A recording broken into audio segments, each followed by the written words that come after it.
Isa sa mga kabanuhanan nga nangin talalupang doon sa kampanya batok sa COVID-19 ang Konsepsyon, Iloilo. Ginatawag gani ini Model Town, hindi tungod wala gid sang natapikan sang pamalatian, kundi sa maabtik kag epektibo nga mga tikang para ang paglaptas sini ang mapunggan.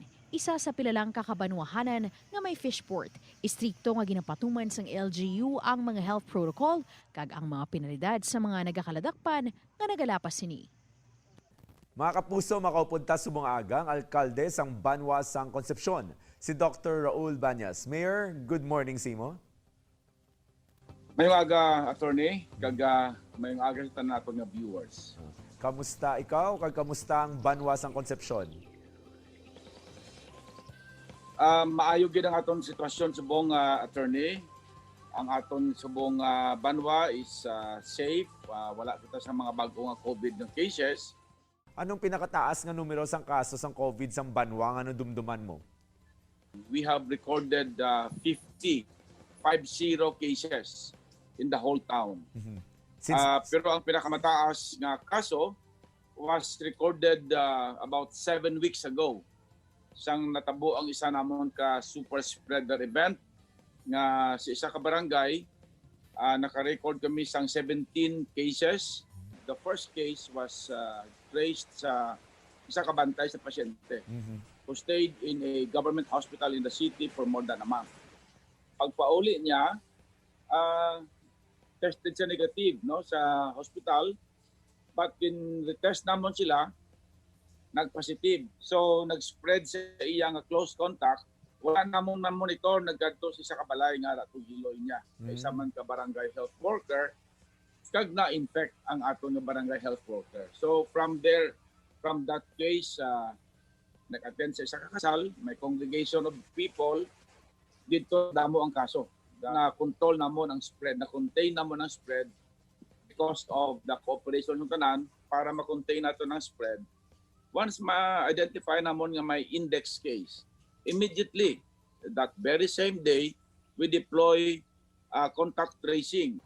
So these are fundamental things nga ginaobra namon. And of course, para mapakomply namon sila sa home quarantine, sa isolation, we provide food packs, no? Bilang alkalde tod, but you're a doctor also by profession. Dako gid lang nga bintaha in managing a health crisis such as this?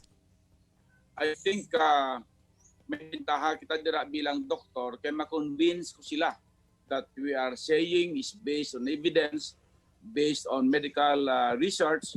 We should model behavior. Kaya essentially ang ginahimo naton diri is changing people's behavior. Of course, hindi kita kasaho maggamit ng mask, no?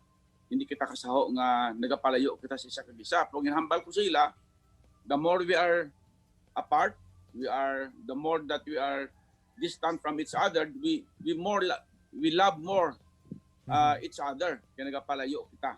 So modeling of behavior is very important. No? So ang hand washing na da, hindi ka kasaka sa munisipyo kung hindi ka mag-hand wash. May iba na da ang hambal nga naka-hand wash ako sa aton nga border checkpoints. Ito different niya. Along the way, damo matabo, no? Just like ba maghambal ang tawong negative ang ilang test. Ang RT-PCR kung negative ka, you are only negative during the time you test ka. But after na-test ikaw, damo ka na sa occasion and opportunities nga malatnan ka. That's why nag-retest pag kita. Kung nakita natin nga imong nga travel, you were exposed sa possibility of getting the virus. Sa akon nga mga contact tracers, sa akon nga compliance staff, ang akon na direksyon sa ila, never tolerate. Zero tolerance kita. No? Sometimes, kadugayon na sining COVID, almost 8 months na, we become, daw manhid na bala? Manhid na ka? Sometimes, ara na gimana sa palibot naton, pabayaan talang aton nga mga makita tada nga negosyante, nga nagaluloy ng mask, kabakal, wala nagamask. Ang akong message is very clear. The more nga mapanubo ginato ng kaso if everybody complies, no? Educate, inculcate, kag influence ibang nga tawo nga mag-follow sang protocol naton para nga mapanubo ginato ng kaso. I think that is a message I can leave kag keep safe tanan kita and God bless all of us. Alright, thank you very much, Mayor Raul Banyas, for the time you share with us. O mga kapuso, nakitanta ha, paano ka-importante ang, haba ni Mayor, information, the right information, following the minimum protocol because it's clear that the virus is still here. No? And sa mga leaders natin, kanami man, if you can come up with innovative programs, no? Collaborate with other LGUs, kay dako inangabulig. And finally, no? Make a difference. No? Everyone has a part to play para madaog ta ining aton nga pakipagbato sa virus nga COVID-19. Ini ang GMA Regional TV Early Edition.